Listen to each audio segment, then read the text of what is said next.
Ok, s'il n'y a pas autre chose, nous allons aborder le point F, une vie de discernement et de vigilance.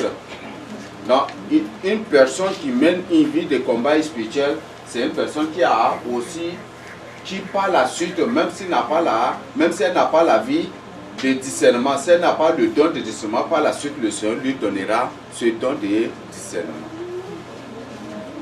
Ça fait partie de l'avantage du métier. Si tu mènes une vie de combat, par la suite, tu finiras par avoir le don de discernement et de vigilance.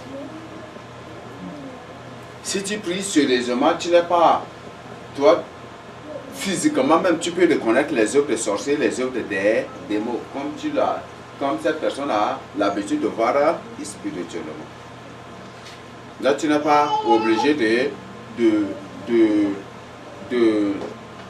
de chercher la face du Seigneur pour connaître tel, mais parfois le Seigneur te donne spirituellement ces dons-là. Il y a une sœur aussi qui, entre-temps, menait vraiment une vie de prière et une vie de combat spirituel aussi. Lorsque j'étais à Combat. Et le Seigneur lui a donné le don d'identification des sorciers par leur odeur. Et c'est donc le Seigneur, par la suite, le Seigneur m'a donné, c'est elle qui a reçu ça premièrement et après moi j'ai reçu après elle.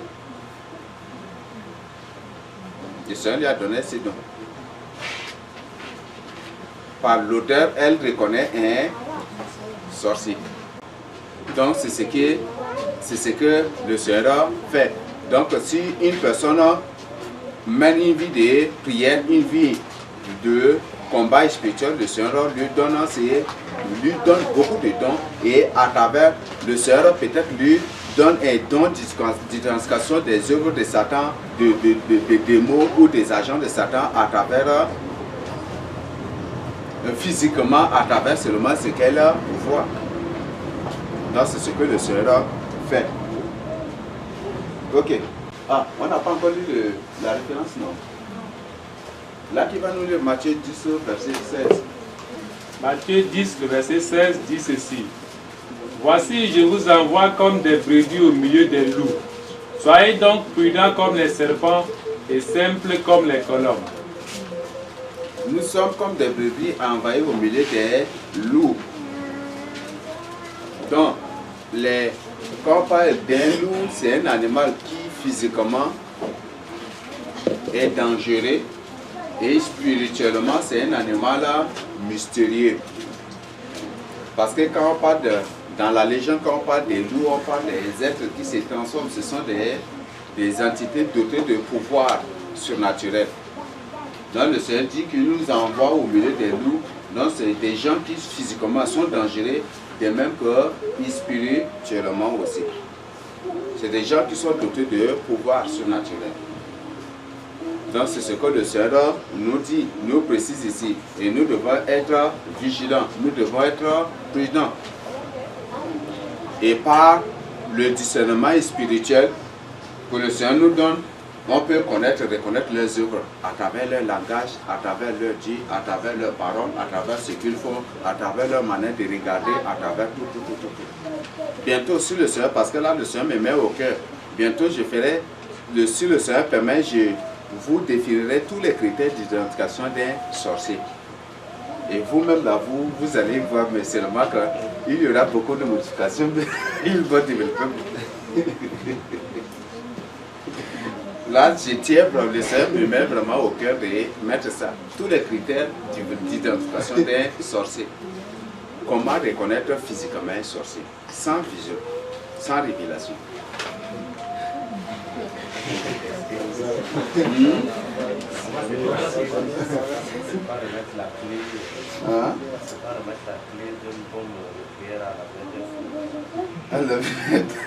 Non, mais le Seigneur vraiment me met au cœur. Et c'est là.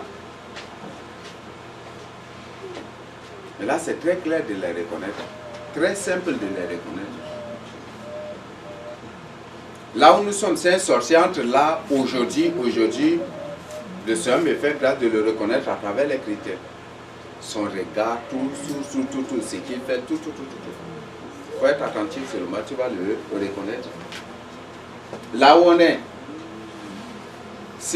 il suffit que je pose une question et je vais reconnaître les sorciers aussi. Oui, c'est très facile.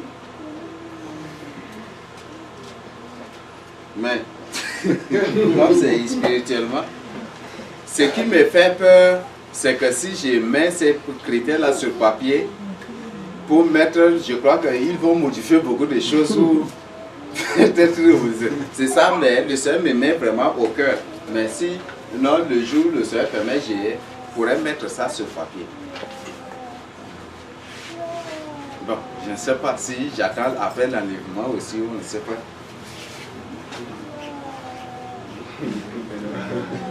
Ok, donc c'est ce qui se passe. Donc, ayant le discernement spirituel. Si tu mènes une vie de combat spirituel, tu as assez de discernement spirituel. Le Seigneur te donne cela.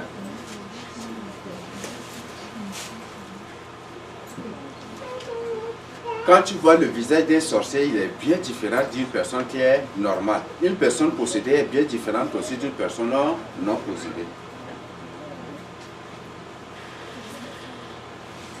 Je vous invite à étudier minutieusement le visage, la face de Vladimir Poutine. Qui a vu? Nous avons, je vous ai présenté la fois passée des journalistes. Étudiez vraiment leur visage et vous allez découvrir des choses. Étudier le visage? Oui. C'est-à-dire? Spirituellement, en tant qu'enfant de Dieu, faut les regarder, tu vas te connaître. Dans les confessions, si par exemple, une personne qui est vraiment touchée par l'esprit, qui pleure, ses pleurs sont différents. Et si c'est un sorcier qui pleure dans le but de gagner votre confiance pour bien l'accueillir, ou pour lui faire confiance, ses pleurs aussi sont différents. Oui. On les reconnaît, tout cela, toutes ces choses. Bon, en tout cas, c'est vraiment profond. Mais le jour où le Seigneur me met vraiment ça au cœur, et un jour à l'autre, je sortirai ça et je mettrai à la disposition de ceux qui prendront conscience de ça.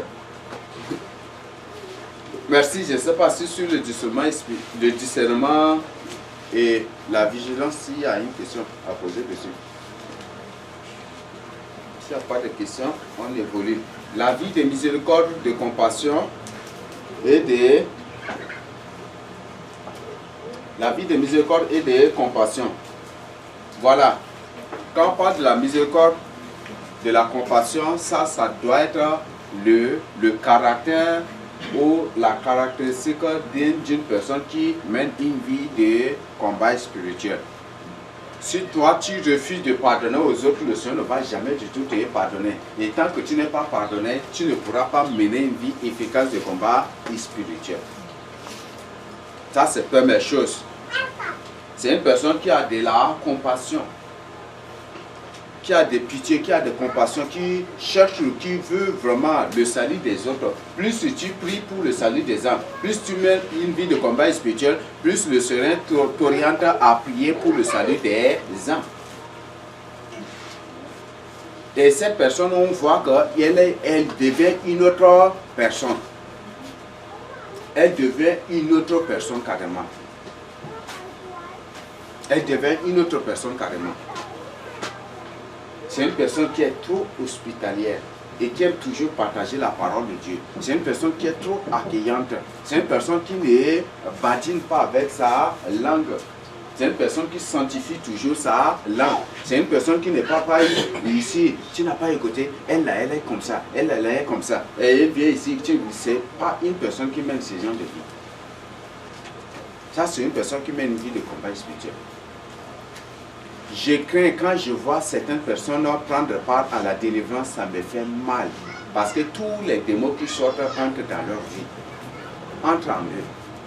Je crains beaucoup, ça me fait mal de voir certains. Si ta vie n'est pas propre devant le Seigneur, il ne faut pas oser. Si tu ne te sens pas capable, n'ose pas prier pour une personne. De peur que ces démons-là entrent dans ta vie. Ne la quitte pour entrer en toi. Ça, faisons vraiment attention. Un jour, j'avais commis quel péché? C'était des pensées impures, oui. J'ai prié et puis tout d'un coup des pensées impures étaient venues. Or, c'est lors de délivrance, tous les démons qui étaient sortis de la sœur la venaient pour entrer en moi. Après, j'ai arrêté la prière net pour me faire maintenant, moi-même la délivrance avant de continuer avec elle. Combien de fois pour toi qui ne craint pas Dieu, qui vit dans la calomnie, dans la médisance, dans la méchanceté, qui est toujours là, qui n'a pas la crainte de Dieu du tout en toi. Tu veux délivrer une personne, tu veux prier pour une personne, ou prier pour la guérison d'une personne, ça, c'est pas faisable. Sa maladie, la maladie de la personne quitte pour entrer en toi. C'est pas sur le champ que tu peux être frappé, mais ça va se déclencher un jour. Faisons vraiment attention à ce niveau. Si ta vie n'est pas correcte devant le Seigneur, n'ose pas le faire. Et n'ose pas agresser un démon aussi. Comme hier, il nous a dit, il ne faut pas réveiller un lion qui dort. Un lion affamé qui dort, il ne faut pas le réveiller. Si un chat dort, est-ce que le souris va venir le réveiller et puis s'amuser, puis des trucs comme ça? Est-ce qu'il peut le... Est-ce que la souris peut le faire? Jamais du tout. Parce que si elle tente, le chat va sauter sur lui, va bondir sur lui. Et elle va devenir son premier amuse-gueule, non? Oui. Ne tentons pas. Si tu ne te sens pas capable, si toi-même tu vois qu'il y a des choses qui ne marchent pas en toi, il ne faut pas le faire. Ici, ce n'est pas une question de se faire voir, ce n'est pas une question d'éloquence, ce n'est pas une question de quoi que ce soit. C'est une question de vie ou de mort. Parce que c'est des mots qui sont entrés déjà en toi. Si tu ne te fais pas délivrer toi-même, ça va être terrible pour toi.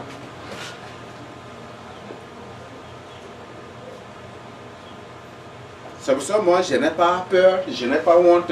Quand j'ai pris pour une personne et sur le champ, je suis attaqué par des pensées impures, je me mets à d'abord, j'ai pris pour confesser mes péchés, je règle d'abord ma situation avant de continuer avec la prière. Je me fais sur le champ et pendant, je n'attends pas, non, moi je suis responsable là, il ne faut pas que je fasse ça et non, il n'y a pas ça chez moi. Je le fais sur le champ. Parce que tu vas attendre après, ça risque de se dramatiser après. Faisons vraiment attention. Donc, ayons vraiment maintenant une vie de miséricorde, une vie de charité, une vie de compassion. Ça va beaucoup nous aider. Et cela solidifie encore notre vie, notre relation, notre intimité avec le Seigneur. Mais si tu es de nature, toi par la même bouche tu pries, tu combats par cette même bouche-là, tu n'as pas écouté, celui-là comme ça, tu insultes les gens ici, tu critiques les gens d'un lieu à un autre, cela ne passera pas. Même une personne qui est possédée, si vous voulez si la personne veut vraiment la délivrance, la personne doit s'abstenir de toutes ces choses-là. La personne elle-même doit fermer les portes de sa vie. Ça me surprend que certains d'entre nous disent tout le jour, j'ai reçu une flèche, j'ai reçu. Tout le jour, c'est toi qui es victime des attaques des sorciers. C'est qu'il y a quelque chose qui ne marche pas. Si tu es vrai enfant de Dieu, une fois recevoir cette flèche-là, ou ce coup, sur le champ, tu peux révoquer, renvoyer contre la personne. La personne va connaître ta puissance prochainement, elle ne va plus tenter. Ce démon ne va plus tenter. Parce que s'il tente, il va recevoir au multiple de ce qu'il t'a envoyé.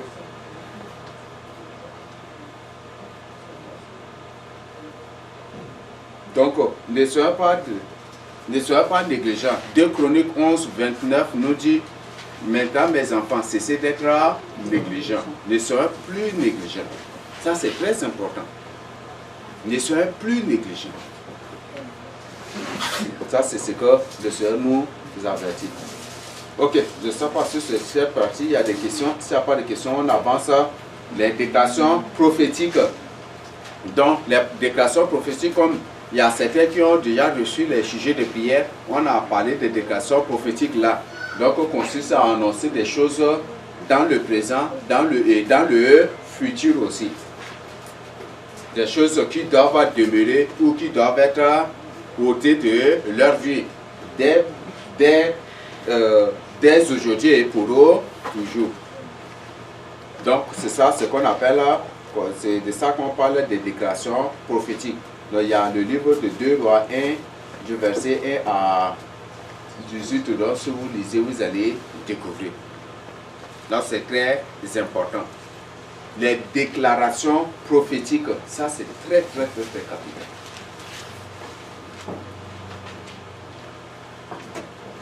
Par exemple, avant, lorsque j'étais enfant, si je suis à la maison, il n'y a pas de problème, mais si le jour où je viens à l'église, au moment du message net, là, le sommeil va me prendre. Ça fait presque 3 à 6 mois. Je ne pouvais même pas suivre le message. J'ai prié comme ça ne marche pas. Un jour, c'est lors de culte là, c'était à l'approche du message. Je me suis dit, j'ai pris place. J'ai dit, Seigneur, je ne suis pas venu ici dans ta maison pour dormir. Là, si tu veux que je parte en enfer, dis-moi clairement. Dis-moi clairement que toi, moi, je veux que tu partes en enfer. Là, comme ça, je dois cesser. Mais si tu m'amènes ici dans ta maison pour laisser les démons m'animer des sommeils, c'est que tu es un Dieu hypocrite. Et ce que tu fais ne te glorifie même pas. Cela ne contribue même pas à ton honneur. Donc aujourd'hui, là, et pour toujours, je ne vais plus dormir pendant le culte. Et jusqu'aujourd'hui, quelles que soient les attaques des sorciers dans le temple, tous les gens vont dormir, mais moi, les yeux sont toujours brandis. C'est moi qui réveille les gens qui dorment aussi. Et tu peux faire cette déclaration. Peut-être dans la maison de Dieu, pendant le message où c'est peut-être enterré en diabola dans le quartier, tu es en santé, il n'y a pas de problème, mais c'est lorsque tu entres dans la maison de Dieu d'abord, tu sens un mot de tête, tu sens tel problème, mais tu peux faire une déclaration prophétique. Fais une déclaration prophétique. Si c'est un mot de tête, si ce sont des démons, si ce sont des esprits, dis-leur que Dieu m'a créé pour faire sa volonté, pour écouter sa parole. Et vous, quel est votre problème? Donc sortez de ma vie et désormais vous n'allez plus revenir. Si vous revenez, Dieu va vous écraser. Et s'il ne vous écrase pas, c'est qu'il est votre complice aussi. Vous dites, tu dis. Tu peux faire des déclarations. Et si dis cela et tu verras si prochainement la maladie ou cette carie dentaire ou que cette maladie ou ces esprits viendront encore t'attaquer dans le temple de Dieu. Jamais de tout. Donc, c'est très important les déclarations prophétiques. Ok, je ne sais pas s'il y a des questions à poser sur ça.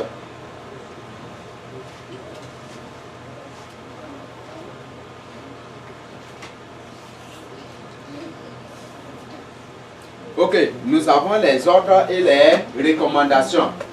Donc, par exemple, prier, j'ordonne que les anges de Dieu soient déployés dans l'air pour combattre tous les démons de l'air qui sont en guerre contre moi. Et tu peux ordonner, tu vas voir que les anges de Dieu vont descendre aussi pour attaquer ces démons. Donc, tu peux faire des déclarations, tu peux donner des ordres. Toi, par lui qui m'anime, sors au nom de Jésus-Christ. Tu n'as plus de pouvoir sur moi. Et toi, c'est un Jésus.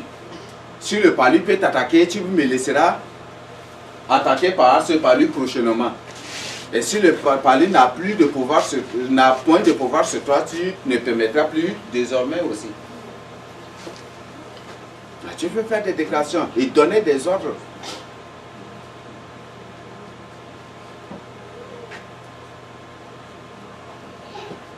Ok, je ne sais pas s'il y a des questions sur ça. Donc, les ordres, les recommandations sont très importants. Donc, pour donner des ordres, pour recommander, il faut décréter aussi des choses contre le monde des ténèbres, contre ce qui t'anime, contre le problème auquel tu es confronté. Donc, tu peux donner des ordres aux anges de descendre. Et les anges exécuteront tout ce que tu leur ordonneras. Ok, la sévérité dans les ordres. La sévérité dans les ordres, c'est ce qu'on a. C'est ce qu'on traduit aussi par la prière d'autorité. Sors au nom de Jésus-Christ. Ça, c'est ce que le Seigneur Jésus dit. Le Seigneur, la Bible nous dit que le Seigneur ordonne sévèrement aux démons de sortir. Je vous conjure de sortir. Et les démons sortent. Donc les ordres, tu peux donner des ordres dans le combat spirituel. Et tout ce que je sens, tout ce que le Saint-Esprit nous évoque ici, c'est pour nous aider. Toutes ces choses, ce sont les éléments du combat, les éléments composés aussi du combat spirituel. Mais si tu négliges l'un ou l'autre, tu risqueras de mener une vie molle de combat spirituel. Donc c'est très important que nous revoyions ces points-là. Donc nous avons la sévérité dans les ordres. Je vous ordonne au nom de Jésus-Christ de quitter. J'ordonne que le feu de Dieu tombe sur vous. Ou j'ordonne une guerre civile dans votre camp. Et ils vont se mettre aussi en guerre civile comme tu as ordonné. Parce que le Seigneur t'a donné le pouvoir sur eux. Tu peux dire que tous les sorciers qui se sont entendus contre moi, qu'une guerre civile éclate au milieu d'eux, entre eux-mêmes, et qu'eux-mêmes sont en guerre civile et spirituellement. Ou qu'ils se déchirent physiquement. Et tu verras la suite aussi.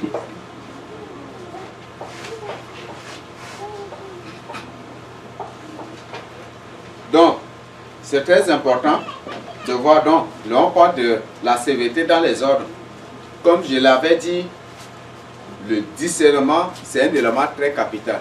Une personne qui a le discernement qui a reçu le don de discernement, ou une personne qui, à force de combat spirituel, a fini par acquérir ce don, c'est une personne qui est toujours vigilante, qui connaît excellemment, qui reconnaît vraiment les manifestations des démons, des esprits, même la manifestation de l'Esprit Saint. Il sait, si c'est une œuvre charnelle, il sait, si c'est une œuvre spirituelle, il le sait aussi. Peut-être il veut prier, et si un enfant vient pour le déranger, si c'est un démon qui anime l'enfant, il le sait. Si c'est un sorcier qui attaque l'enfant, il le sait. Ou si c'est un esprit, ou un démon qui s'est incarné en cet enfant pour faire cela, il le sait aussi. Sur le champ, il peut prendre des ordres et prendre l'autorité. Par exemple, tout le jour, je viens dans le temple. Lorsque je viens dans le temple, mon enfant ne veut pas que je suive la parole de Dieu. Mais je dois faire une déclaration prophétique. Et je dois même, pourquoi pas même adresser une prière agressive au Seigneur. Parce que c'est de la parole de Dieu qu'on aura la vie éternelle. Ce n'est pas la parole de Dieu. Et tu peux faire une déclaration ou adresser une prière agressive au Seigneur. Ou faire une déclaration prophétique aussi. Ou donner des ordres. Nous avons l'insistance dans la prière, ce que j'avais déjà dit. Donc il faut insister. Il faut vraiment prendre du temps. Les armes des combats spirituels. Donc c'est ce que nous allons voir dans... Ok, d'accord. Donc... Il est une sainte guerre, il est un combat divin entre le ciel et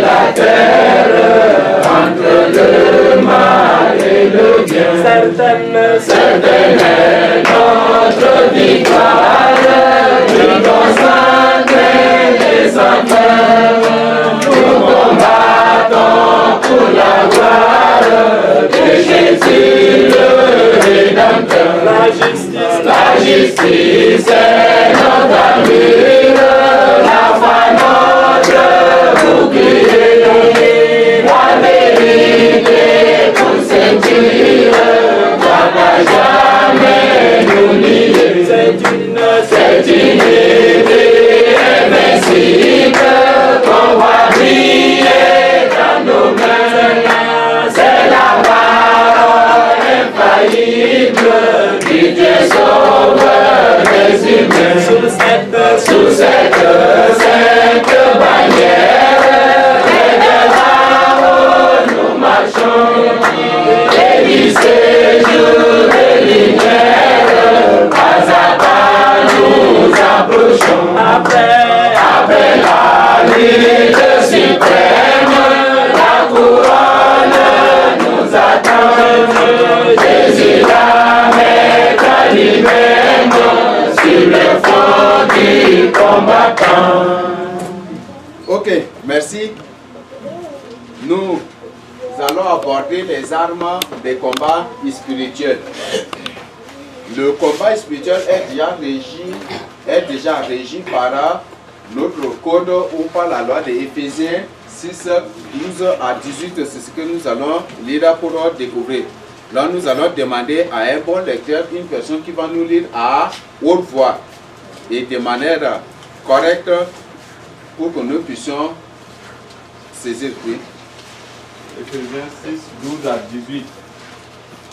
Car nous n'avons pas à lutter contre la chair et le sang, mais contre les dominations, contre les autorités, contre les princes de ce monde de ténèbres, contre les esprits méchants dans les lieux célestes. C'est pourquoi prenez toutes les armes de Dieu afin de pouvoir résister dans le mauvais jour et tenir ferme après avoir tout surmonté.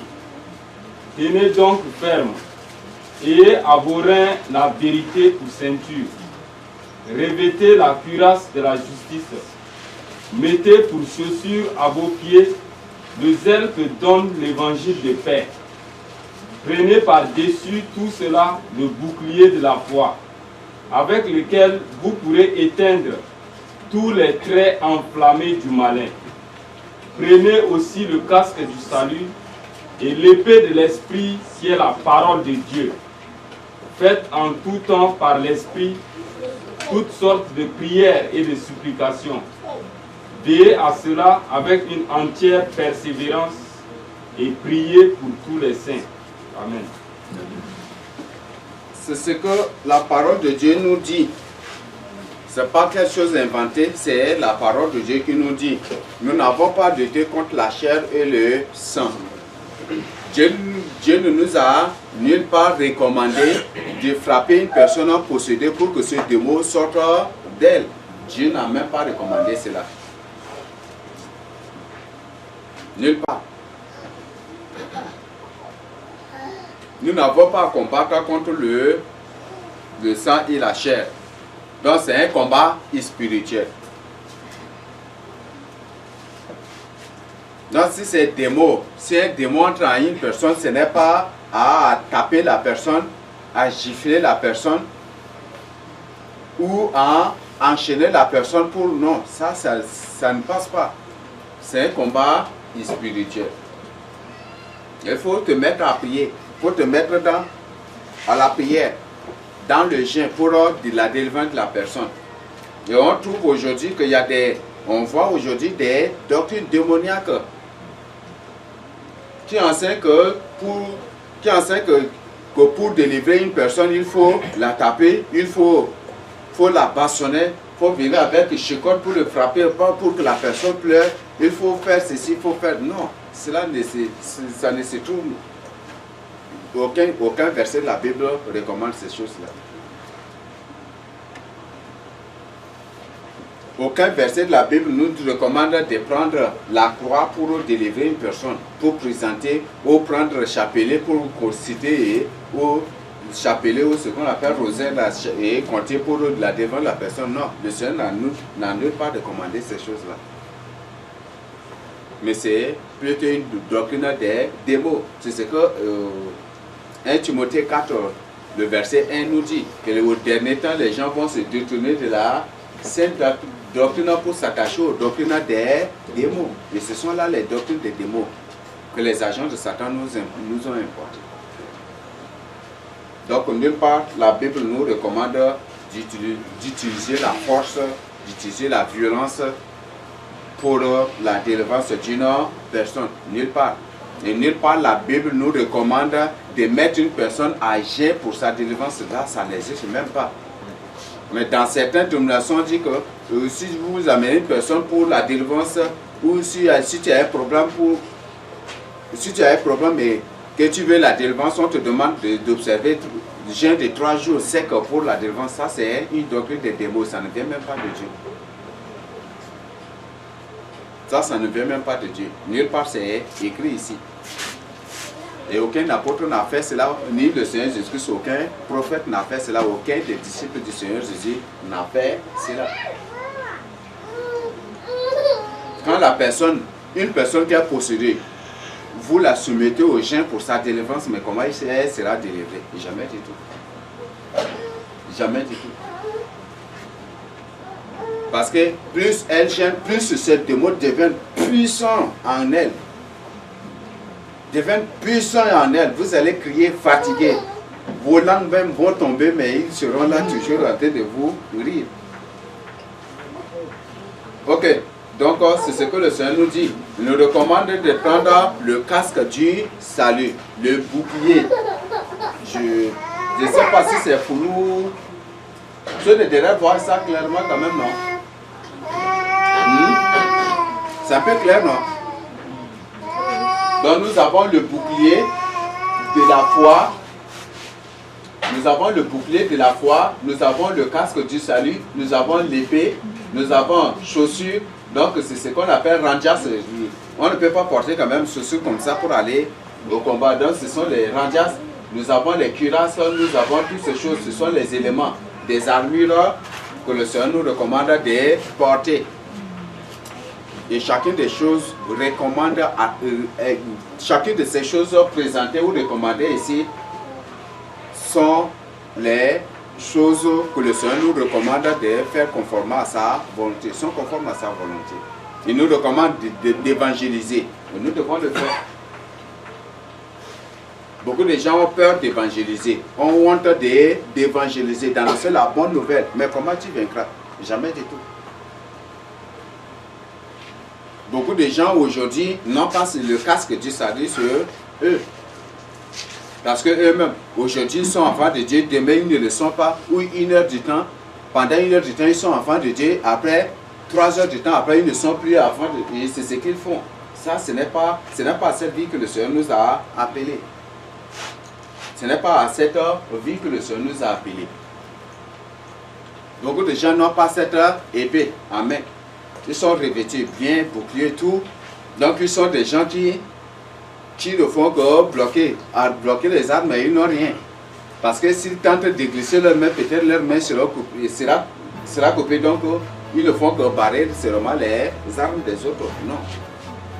Le Seigneur nous recommande aussi d'avoir une épée pour une offensive, pour attaquer aussi.